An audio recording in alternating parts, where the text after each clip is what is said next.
Good evening, everybody. There we go. I think it's recording now. Good evening, everybody. There will be some people that may sign on here in a few minutes, but we're going to go ahead and get this training started, and it'll be recorded. For those of y'all that don't know, my name is Matt Miranda. I'm the 4-H agent here in Guadalupe County, and we're going to do a brief training on the record book process for 2020-2021. In short, it has not changed from last year, but if this is your first year to do one, we'll go over what it's going to look like for you, as well as the categories and some different things like that. Of course, the purpose of the record book is to for 4-Hers to be able to tell how they have grown in their project, what are the things that they've learned, and to participate in the goal setting process. One of the big things we want kids to get out of doing a record book is for them to learn how to set a goal, and that it's okay to achieve that goal and not achieve that goal. As long as you're working towards it, even if you don't achieve it, at least you tried. It also shows the importance of keeping all these records together. Any of our kids that have applied for the state 4-H scholarship could tell you that having a record book available is a really good way of having all that information in one place together. It also lets you provide a written platform for your goal setting, like I said, and then gives you another opportunity to compete at the county, district, and state level. Record books are one of the few contests that we have left where only the first place book goes from county to district, and then if you're a senior, from district to state. If you are lucky enough to be a senior to win first place at state, then you're given the opportunity to apply to go to the Texas 4-H Leadership Conference in Washington, D.C., and that is always held during around Thanksgiving. And it ranges anywhere between $1,250 to $1,500 depending on the year. But again, that's only for senior level 4-Hers winning first place record book at state. Steps to the record keeping process. Number one, you are supposed to set your goals for your project, and they don't have to be huge goals. Everybody has what they want to get out of 4-H in a year, what they want to learn, what they want to do, what they want to experience. So that's the first thing, is to set your goals for your projects and make those goals apparent when you're writing about them. On the judging sheet for record books, one of the things that it talks about or it asks for are your goals. Were they clear? Were they concise? Were they measurable? And when we say measurable, we don't mean measuring as a unit of length. More like, were you able to tell how you achieved that goal? If you wanted to help more people, well, how many people did you help? That's a measurable amount of people. So another thing that we do with record book writing is journaling. So learning how to write about your 4-H experience, and that serves a lot of ways later in life as well, especially when you're in college and you're having to do journals and different written assignments. It helps with this, and then reflecting on your experiences. And if you're going to college, I'm sure in high school you have to do the same thing. Write a reflection on something. So this allows you to learn how to do that. You're reflecting back on your 4-H experience over the last year, and you're writing about that in your 4-H story. So goal setting, journaling, and reflecting are important parts of the record book process. Record book at a glance. So it's kind of hard to tell on here. Unlike years past, there is one set of forms for all 4-Hers. So if you're my age and you were in 4-H, we all had the record forms that we used. We're back basically to those record forms, although there are a few differences.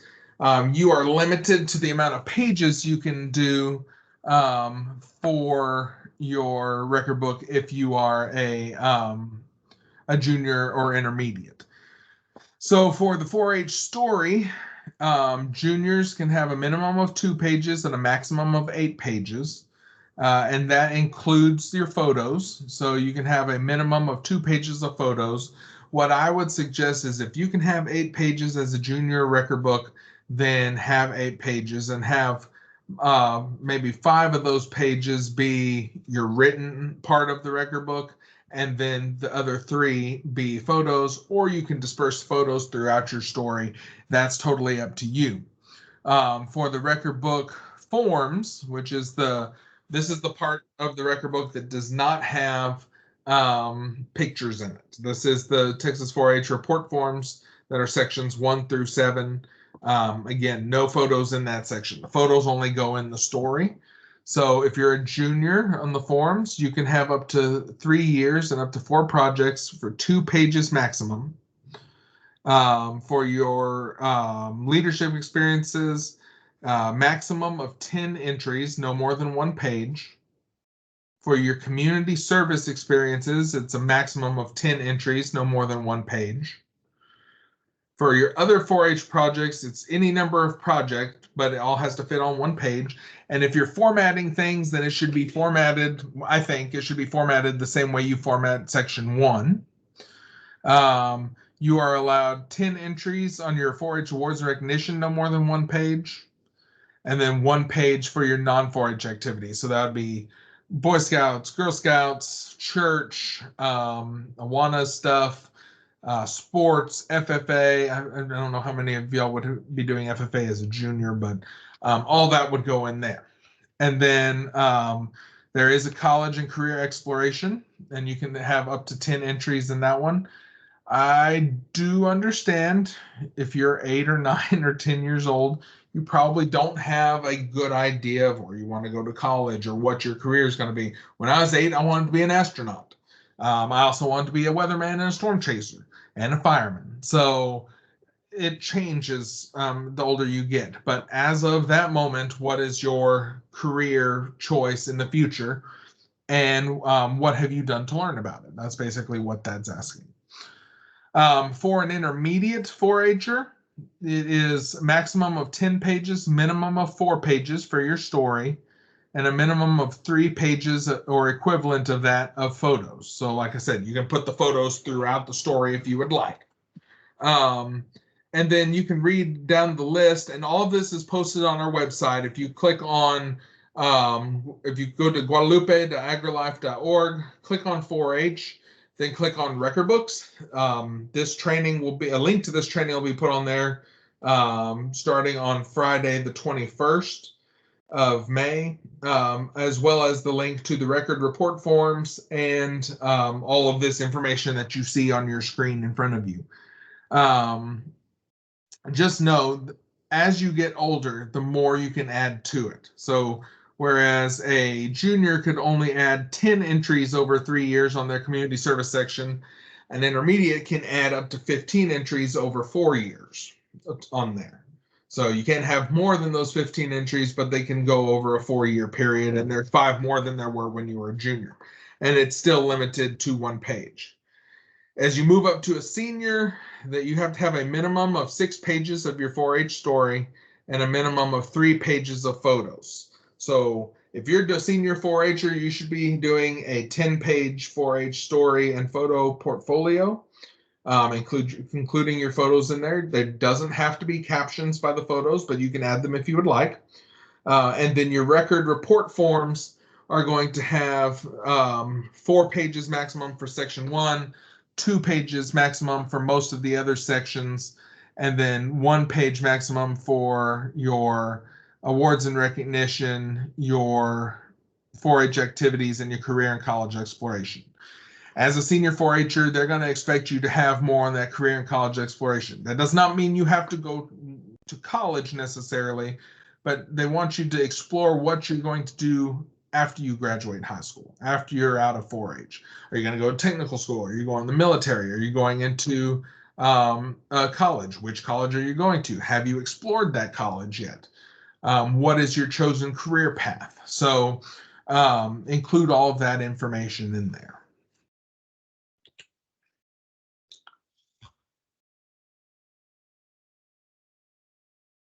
So the first page in every record book is going to be this check sheet. You're going to put your name, your county, your district. For those of y'all that don't know, we are District 10, Guadalupe County. Your age division, so that's going to be if you're a junior, intermediate, or senior. And again, juniors are 3rd grade to 5th grade. Intermediates are 6th grade to 8th grade.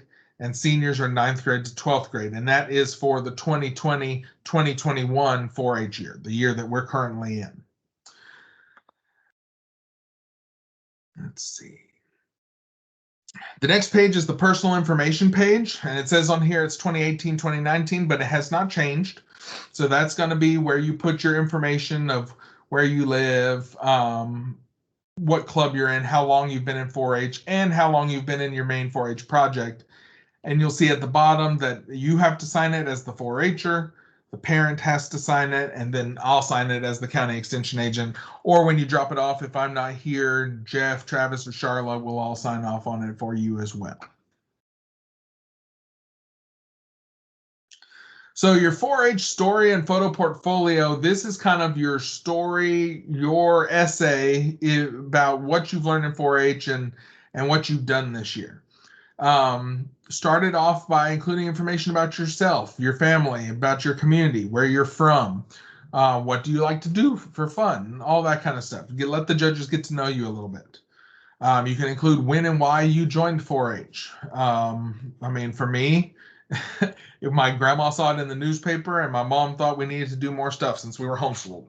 So, that's why we got involved in 4-H. And then we learned that we liked it a lot and there was all kinds of stuff to do and stuff that we didn't get to do before. Talk about what your goals for your main project were.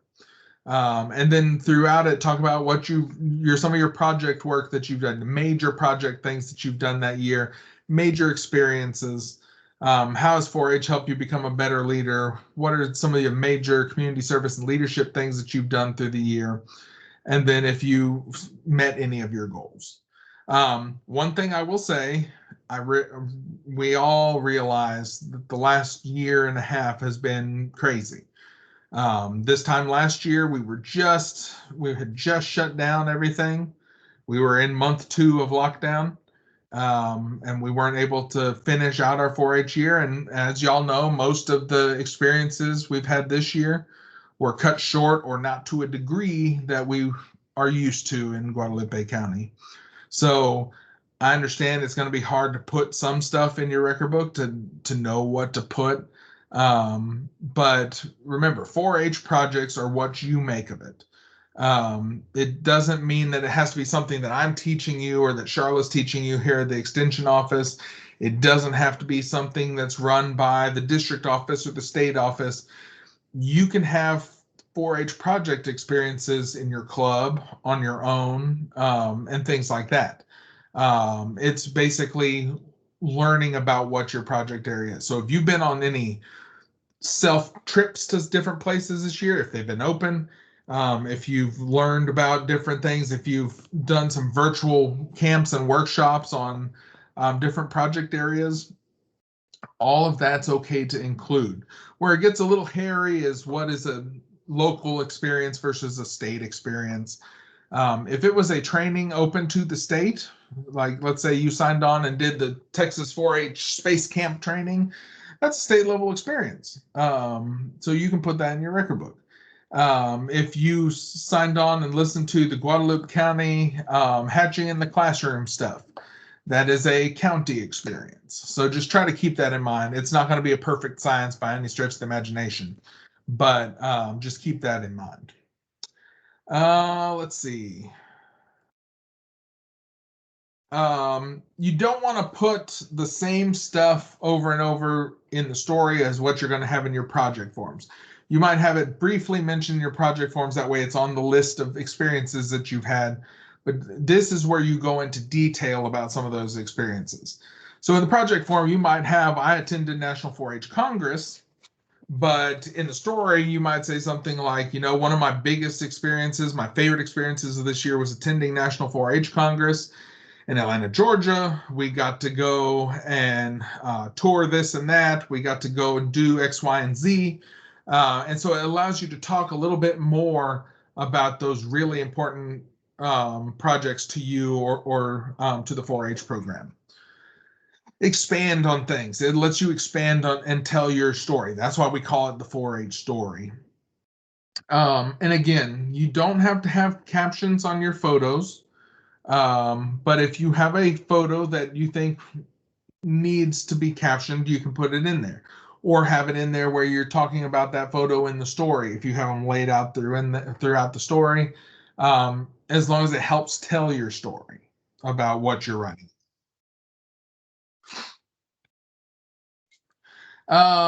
Again, we talked a little bit about the story length.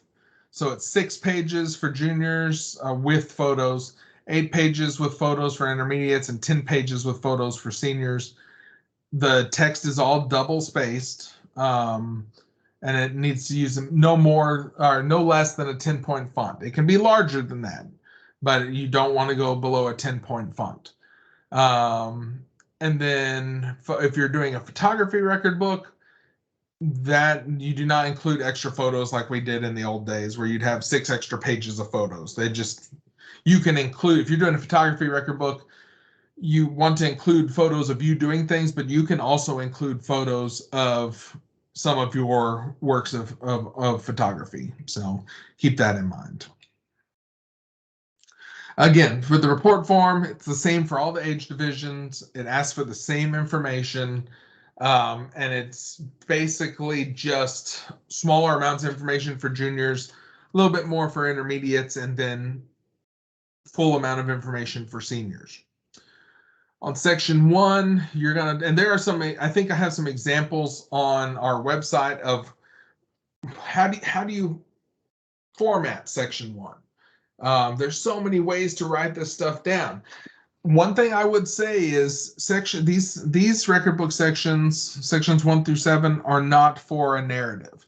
That is paragraph, sentence after sentence, paragraph after paragraph. That's what your story is for.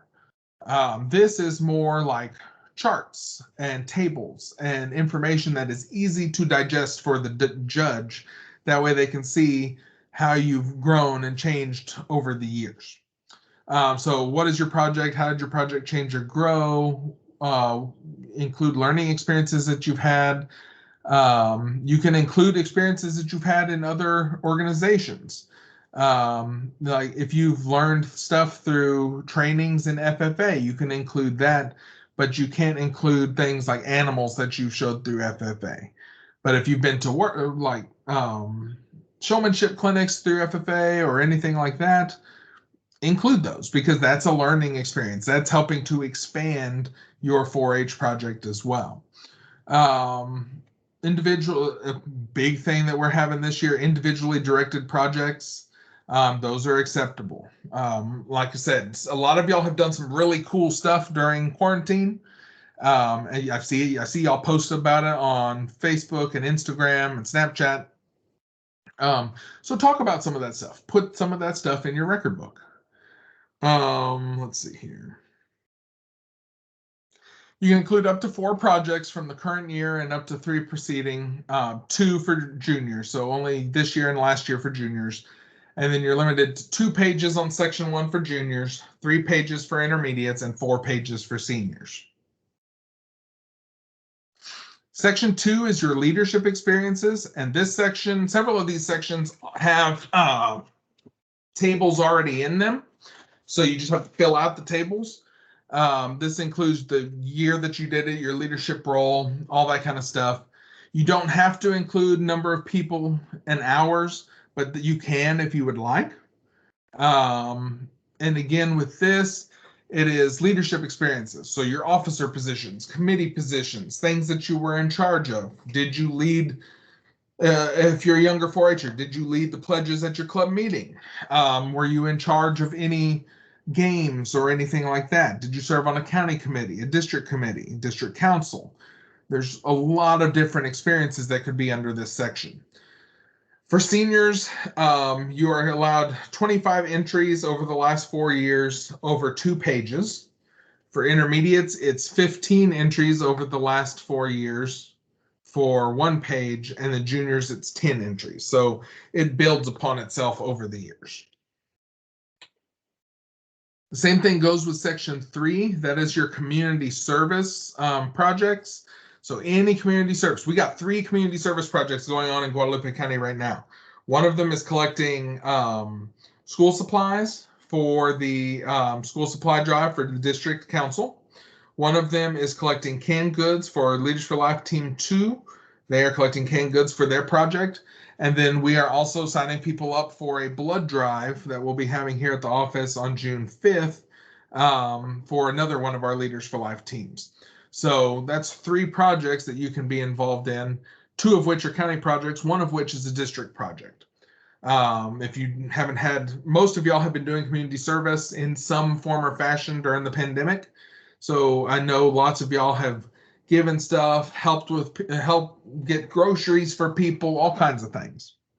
Again, it's removed the number of people and hours that you've served or helped, but you can put that information in there if you want. I know even though it doesn't ask for it, judges look for that kind of thing. And it's the same thing as in the leadership section for number of pages and number of entries. Section 4 is any other projects that you have outside of your top 4 that don't fit in section 1. They can go in section 4. And it's limited to 2 pages for seniors and intermediates and 1 page for juniors. You should format this section the same way you do format section 1. That's something we see in a lot of judges' comments. That way there's just some continuity across your whole record book. If you have a really good way of setting up section 1 that makes it easy to read, and then section 4 is really hard to read, that's hard on a judge. So be sure to format those sections the same. And then, like I said, if you, this is where all your other projects go. If you only have, let's say you only have 2 projects, we'll put one in section 1 and put the other one here in section 4. That way you get full amount of points for those sections, or you get points for those sections. They may still tell you, try to add some more projects, but at least that gets you on the map when it comes to points for sections 1 and sections 4.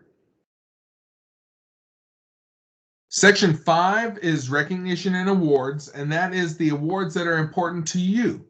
Of course, if you've got the gold star or something like that, you're going to want to put that on there.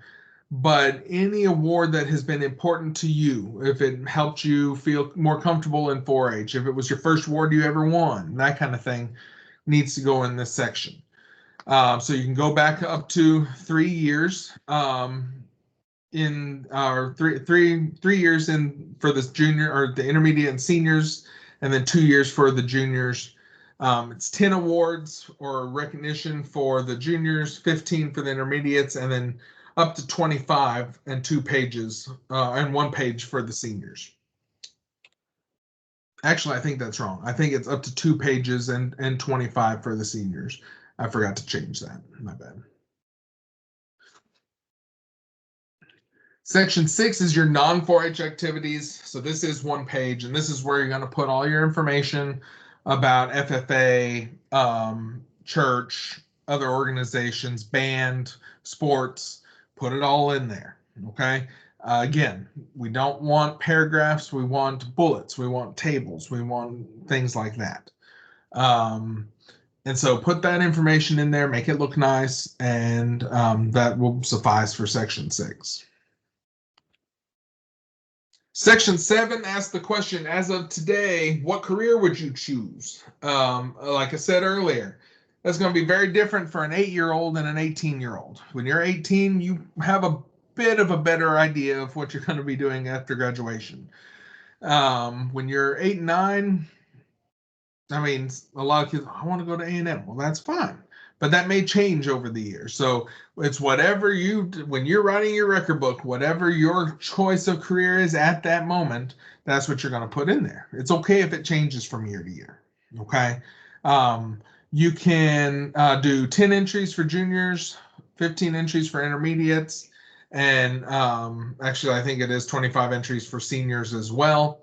And you can put all that information in there. Again, there's examples on our website that are a little bit more updated than this slideshow of what needs to go in there.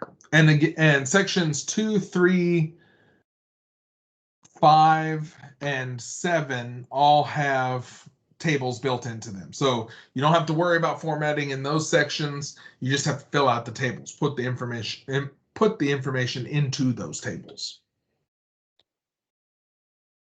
So I've kind of told y'all some of what judges will look for. They're going to look for good grammar. They're going to look for spelling and punctuation.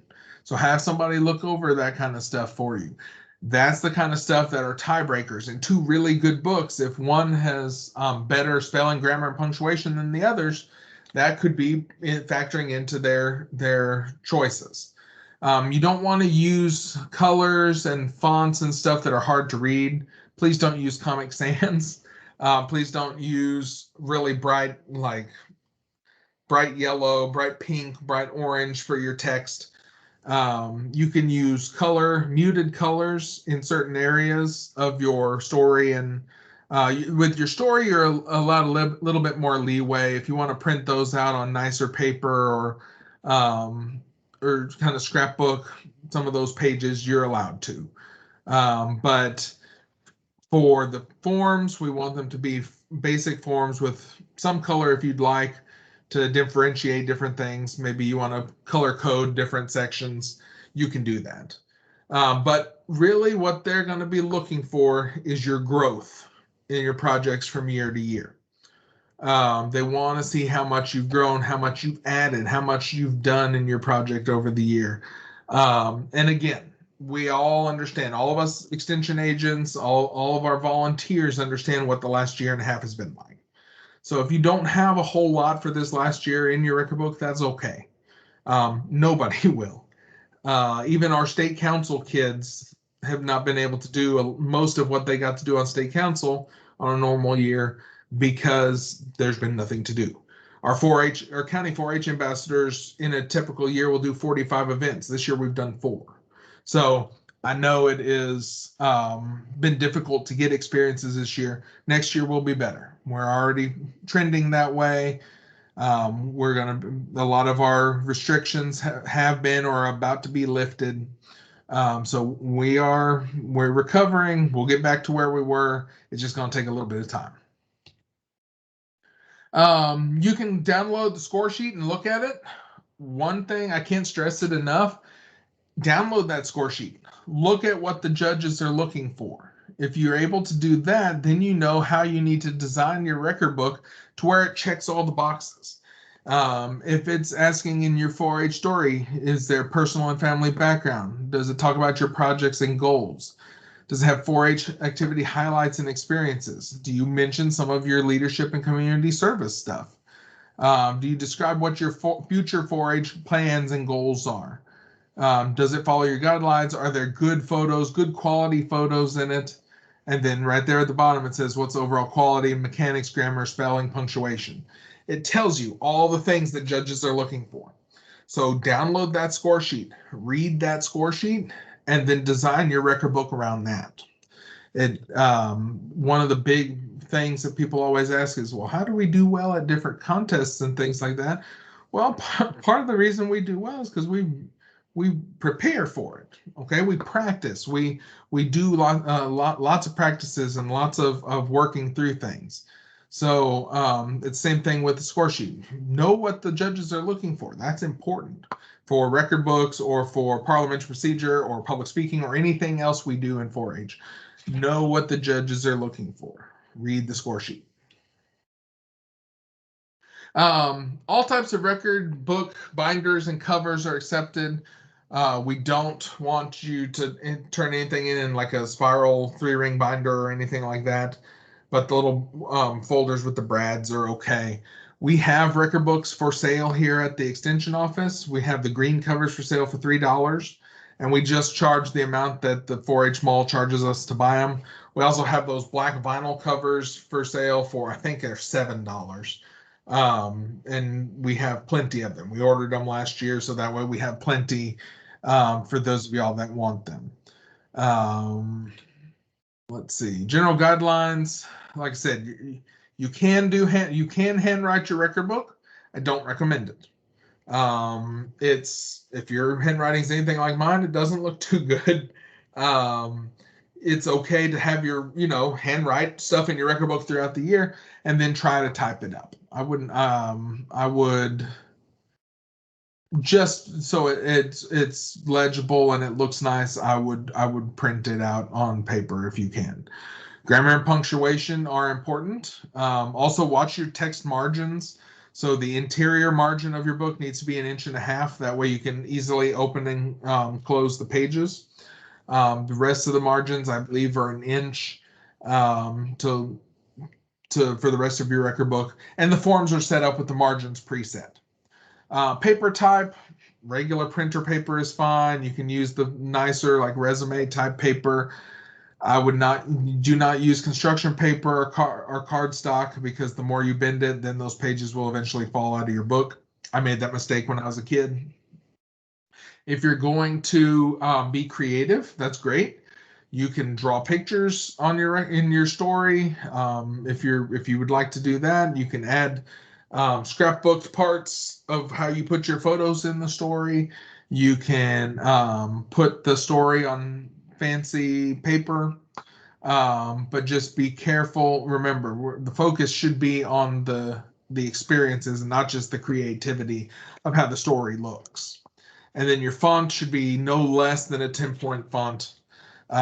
So just be aware of that for your whole record book. It can be 10-point font. It can be, if you have a lot to put in there, 10-point font will get you a long way. If you don't have as much to go in there, and if it doesn't seem to be filling the whole page, well, then you can increase that font size a little bit to a 13 or 14, and maybe that'll take up more of the page to where it just looks a little more clean and crisp. Again, photography books include the same number of photos as other categories. If you still have a record book with those old forms, take those out. All of your information is going to be put on this year's forms. If you have last year's forms saved, then you can add to them, add the information from this year to those, and just change the date on the top. The forms have not changed. And then the categories they're updated on here, but the categories are the same as they have been for the last 2 or 3 years: agricultural sciences, beef, citizenship and civic education, dog care and training, consumer education, entomology, fashion and interior design. That's where your clothing project's going to be. Food and nutrition, gardening and horticulture, goat, health and personal safety, horse, leadership, natural resources, photography, plant and soil science, poultry, public speaking, rabbits, science, engineering, technology, and math, sheep, shooting sports, swine, theater and performing arts, and vet science. If you have a livestock judging project, it's going to go in agricultural science. If you have a robotics project, that will go in the STEM category. If you have shooting sports, it's going to go in there. But if you have any other, like if you do outdoor challenge, if you have outdoor education, all those kinds, those are going to go under natural resources. Okay. If you've done Leaders for Life and that's your primary project area, the leadership category is for you. Health and personal safety. Some of these are a little bit more open. Health and personal safety, that's something that's a little bit more open, but it should have a health track to it. And of course, if you have any questions about any of these, please give me a call or text me or whatever you need to do. Send me a message on Facebook. I'd be happy to meet with you on your record book. One of the things I have not talked about is, so why do we do, what's the point? Why are we doing a record book? So record book winners, like I said, those record book winners have this, for the seniors, have the opportunity to go to the state leadership conference.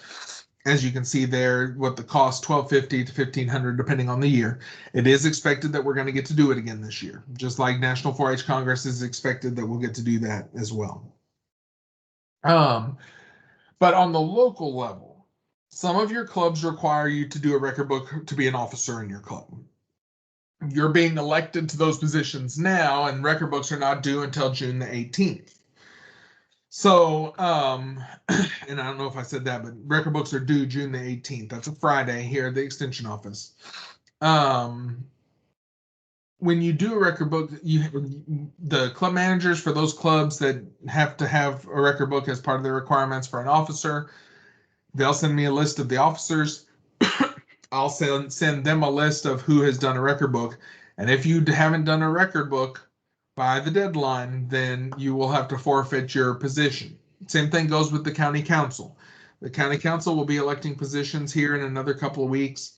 And if you don't complete a record book by the deadline for record books, then and you're elected to a county council position, you won't have that position next year. It's in our bylaws. It's in those club bylaws. So that's why we do it that way. If you are wanting to apply for one of our 4-H awards, the Gold Star, the Junior Gold Star, the Green Clover, Silver Star, all those kinds of things, you have to do a record book. All those forms are also on the same website, on our county website, or the same link where we have the record book stuff as well. If you do a record book, you automatically get a year pin and a project pin for the project area that you entered in, and that'll be handed out at banquet. We're not sure what banquet's going to look like yet this year, just because locations are booked up or they're not available because of the pandemic. But we will have some form of banquet at some point over the summer, in August, more than likely. So there are some perks to doing the record book. The biggest one, like I said, if you ask our high school seniors, the biggest one is having all that information in one place for doing your 4-H scholarship, because the sections sort of mesh up well to what we do with the scholarship sections. So keep that in mind. It's important to have all that information in one place. So with that, I'm going to stop the recording and thank y'all for signing on, and then I will leave it open to any questions. This will be posted on our county YouTube page, and the link will be posted or sent out to our all of our members. So if you have any questions after the fact, email them to me, send them to me on Facebook, text me, and I'll be happy to answer it. So thank y'all very much.